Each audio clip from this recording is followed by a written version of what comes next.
Alright guys, we're going to get into the push call that we can utilize against 4 strong, more notably bunch 4 strong. Okay, so if you don't know what 4 strong is, it's when they overload one side of the field with 4 receiving threats.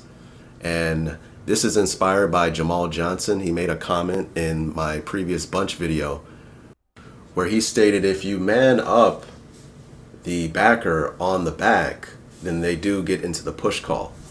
Okay, so here I call cover 4 quarters, and what we do is we man up the backside backer, the backer away, or I should say the apex defender. That's the more technical way of doing it, because that is going to also be somebody else. But the second defender in from the backside, you man him up on the back. And then now we will get into some pretty interesting push calls. I had a video about this in my Cover 2 variant series last year. I just didn't know that this worked against 4 strong. So kudos to Jamal Johnson for pointing that out, because we're going to get into some creative stuff. Let's take a look and see what happens here. Okay. So we are in regular quarters, and right here at the snap of the ball, remember we man him up on the back. And if the back goes to the flat fast, okay, then he makes a push call. That's what he's doing. You see how he's pointing?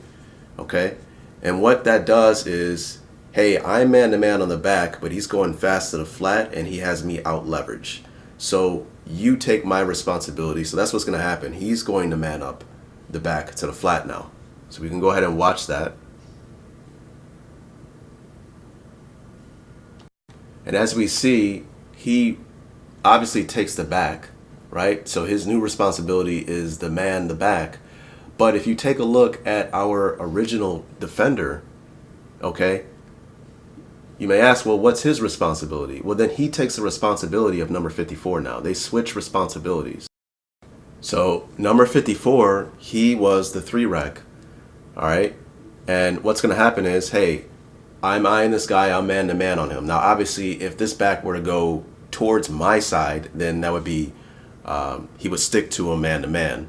I'm not even going to check. I'm pretty sure that that's what would happen, because he's not out leveraged to that flat. However, if he goes to the flat that way, I'm out leveraged, so then I make a push call. Number 54 will take him man-to-man, and then I will take your responsibility as the 3-rec. And watch how number 45 actually takes the first crosser from underneath.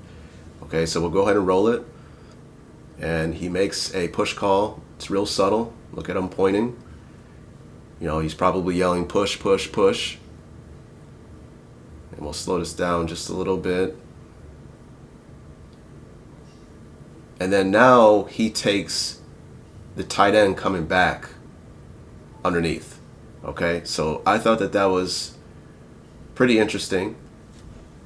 But then I did something different here. I want you to take a look and see what happens. Okay, notice how he makes a push call. So I was originally on man on the back, but he's going to the flat fast. So I need you to take him man-to-man, and I will take your responsibility, okay? But then as the play develops, now this linebacker who originally had a responsibility, and then he heard the push call. So now he knows he has the back. But as the back continues to the flat, he makes a push call. So we get 2 push calls in one play. And now you will see the apex on this side, man-to-man on the back. Okay? So, as you see there, right? So let's take a look and see what happened and how that transpired and what I did in the play to do that. And what I did was I manned up the backside defender on the back, and then I changed him to a mid-read. Okay? And that's why we got multiple push calls on that play. Okay, so we'll go ahead and go over this really quickly. Okay, snap the ball. I was in man-to-man on the back. You was middle read, and then this guy is vertical hook.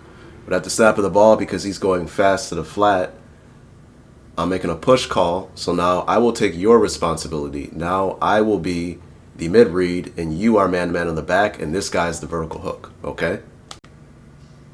But as the play develops, now the linebacker here, who was now alerted to push with the back, he makes a push call. Okay? So now we have a situation to where, okay, I need you to take man-to-man on the back, and now I will take your responsibility.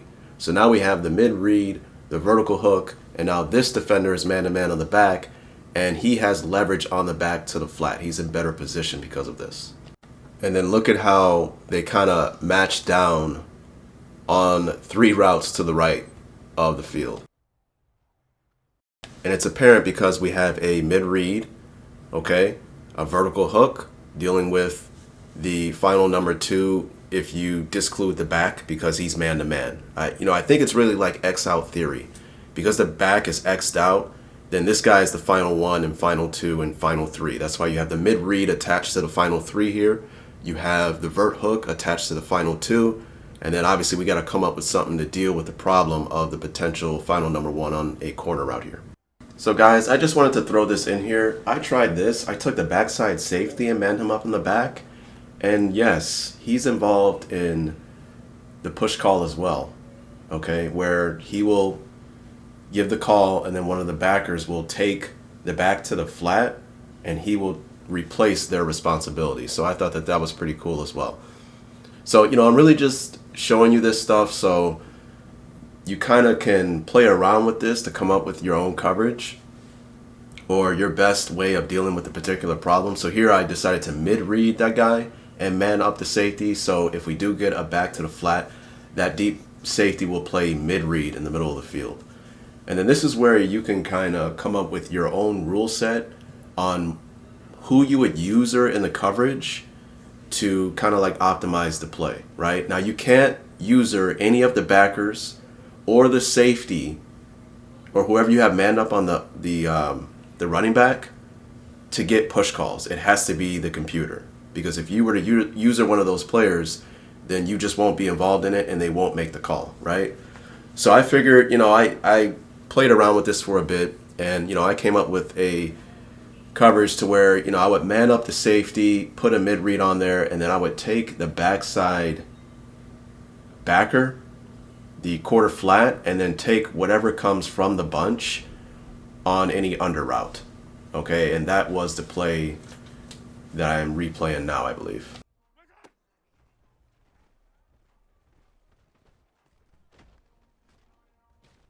So, I want to throw this out there. You can do this from cover 3 cloud.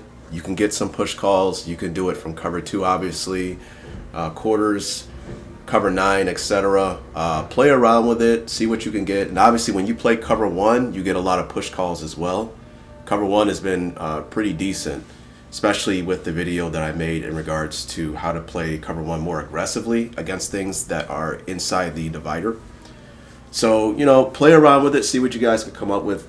I just wanted to throw this out here. Jamal Johnson, definitely appreciate that insight he gave, because that inspired me to kind of go into the lab and play around with what he said. And yeah, he's right. You get a lot of push calls if you man up that backside backer. Now again, keep in mind, this is if the back goes to the flat fast. If he doesn't and he blocks, then you get a lot of different other things going. And that's something that you got to keep in mind when you try to put together a defensive concept. And then last thing, whenever you create a little coverage or a concept, make sure you run it against a number of different plays from that same formation to see how it plays against other plays in that formation. It is just not realistic to develop a defensive concept or coverage that's only good against one play, right? That's just not the way to go. I remember there was a YouTuber last year, or maybe the year before, when they were running that RPO flat wheel, and Madden decided to ban that from competitive play. I thought it was the right thing to do. Well, the second right thing to do. I think the right thing to do is to actually fix your game and put in the proper tools for us to deal with particular problems. But if you're incapable, lazy, or incompetent and you can't do that, well, then the next best thing is to just rid that play to where you can't utilize it in competitive play. And there was a guy saying, well, no, that's wrong, because there is a way to stop it. You just got to do this, and this.